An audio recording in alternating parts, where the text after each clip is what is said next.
ମୁଁ ଆପଣଙ୍କୁ ସଦାବେଳେ କହେ କଣ୍ଟିନ୍ୟୁଅସଲି ପଢ଼ାପଢ଼ି ଉପରେ ଧ୍ୟାନ ଦିଅନ୍ତୁ। କାହା କଥା ଶୁଣନ୍ତୁ ନାହିଁ। ଆପଣ ନିଜ ଉପରେ ସେଲ୍ଫ କନଫିଡେନ୍ସ ସହିତ ପଢ଼ାପଢ଼ି କରନ୍ତୁ। କାରଣ କେତେବେଳେ ଆପଣ ଟାଇମ୍ ଆସିଯିବ କେବେ ବି କେହି ବି ଜାଣିପାରିବେ ନାହିଁ। ତମେ ବି ନିଜେ ବି ଜାଣିପାରିବ ନାହିଁ। ତେଣୁ ଆପଣମାନେ କଣ୍ଟିନ୍ୟୁଅସ୍ ଉପରେ ପଢ଼ାପଢ଼ି କରନ୍ତୁ। Definitely not immediately but definitely ଆପଣମାନେ ନିହାତି ଭାବରେ ୱିନିଂ କରିବେ ମାନେ କରିବେ। ଠିକ୍ ଅଛି।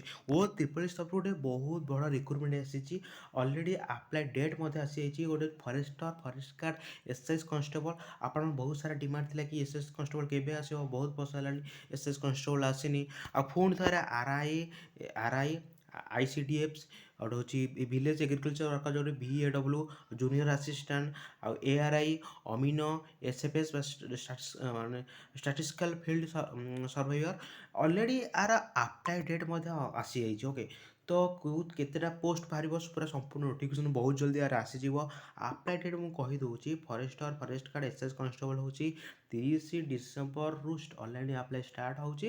ଅନଲାଇନ୍ ଏଣ୍ଡ ହେଉଛି 22/1/2026। ଓକେ, ତ ସେଇଭଳି RI ICDF village agriculture junior assistant ବହୁତ ପିଲାଙ୍କର ଡିମାଣ୍ଡ ଥିଲା କି ଜୁନିୟର ଆସିଷ୍ଟାଣ୍ଟ କେବେ ଆସିବ, ବହୁତ ଦିନ ହେଲାଣି ଜୁନିୟର ଆସିଷ୍ଟାଣ୍ଟ ଆସିଯାଇନି।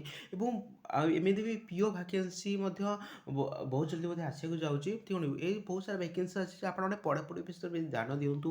ଏବଂ ଡିଷ୍ଟ୍ରିକ୍ଟ ପୁଲିସ୍ ମଧ୍ୟ ବହୁତ ଜଲ୍ଦି ଏହାର ଆସିବାର ବହୁତ ସମ୍ଭାବନା। ତେଣୁ ଆପଣମାନେ ଯେକୌଣସି ଯେହେତୁ ଆପଣଙ୍କୁ ଅଲରେଡ଼ି ଗୋଟେ କଥା କହିଦେଉଛି, ସିଲାବସ୍ ତ ସମାନ ରହୁଛି ପ୍ରାୟତଃ। ତେଣୁ ଆପଣମାନେ ଆପଣ ନିହାତି ଭାବରେ ପଢ଼ାପଢ଼ି କରନ୍ତୁ। ନିହାତି ଭାବରେ ଗୋଟେ ପୋଷ୍ଟ ନିହାତି ଭାବରେ ଆପଣମାନେ ନେଇକି ଯିବେ। ଫରେଷ୍ଟର ହଉ, ଫରେଷ୍ଟ ଗାର୍ଡ଼ ହଉ, ଏସ୍ଏସ୍ କନଷ୍ଟେବଳ ହଉ। ସେଇଟା ନହେଲା ଆର୍ଆଇ ହେବ ତ, ଆର୍ଆଇ ନହେଲା ଆଇସିଡିଏଫ୍ ହେବ ତ, ନହେଲେ ଭିଲେଜ୍ ଏଗ୍ରିକଲଚର ୱାର୍କ ହେବ ତ, ଜୁନିୟର ଆସିଷ୍ଟାଣ୍ଟ ହେବ ତ, ଆସିଷ୍ଟାଣ୍ଟ ରେଭିନ୍ୟୁ ଇନ୍ସପେକ୍ଟର ହେବ ତ, ନହେଲେ ଅମିନ ହେବ ତ, ନହେଲେ ଏସ୍ଏଫ୍ଏସ୍ ହେବ ତ, ଯେଉଁଟା ବି ଗଲା ହେବ, ନହେଲେ ଡିଷ୍ଟ୍ରିକ୍ଟ ପୋଲିସ୍ ହେବ ତ, ନହେଲେ ଆଗକୁ ଜେଲ୍ ୱାର୍ଡ଼ର, ଟ୍ରାଫିକ୍ ପୋଲିସ୍ ଯାହା ବି ଆସୁଛି ଯେମିତି ବି ଗୋଟେ ହେବ ତ, ଆପଣ ଯଦି କଣ୍ଟିନ୍ୟୁଅସଲି ପଢ଼ାପଢ଼ି ଉପରେ ଫୋକସ୍ କରୁଥିବେ। ଠିକ୍ ଅଛି। ଏବଂ ଓଡବ୍ଲ୍ୟୁଏସି ମଧ୍ୟ ସିଜନରେ ମଧ୍ୟ ଅଲରେଡ଼ି ଭ୍ୟାକେନ୍ସି ବହୁତ ସାରା ଭ୍ୟାକେନ୍ସି ମଧ୍ୟ ଆସୁଛି।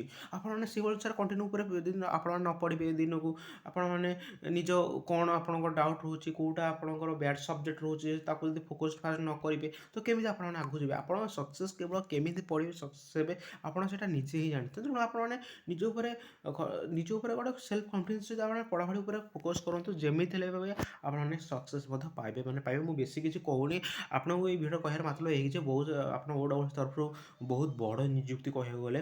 ଠିକ୍ ଅଛି। ଆପଣ ଯଦି 2026ରେ ଜବ୍ ପାଇବାକୁ ଚାହୁଁଛନ୍ତି ତ ନିହାତି ଭାବରେ ଆଜିଠୁ ଲାଗି ପଡ଼ନ୍ତୁ। ଟାଇମ୍ ନାହିଁ କହିଲେ ଚଳେ। ସେଇ ମାଇଣ୍ଡକୁ ନେଇ ଆପଣମାନେ ପଢ଼ାପଢ଼ି କରନ୍ତୁ।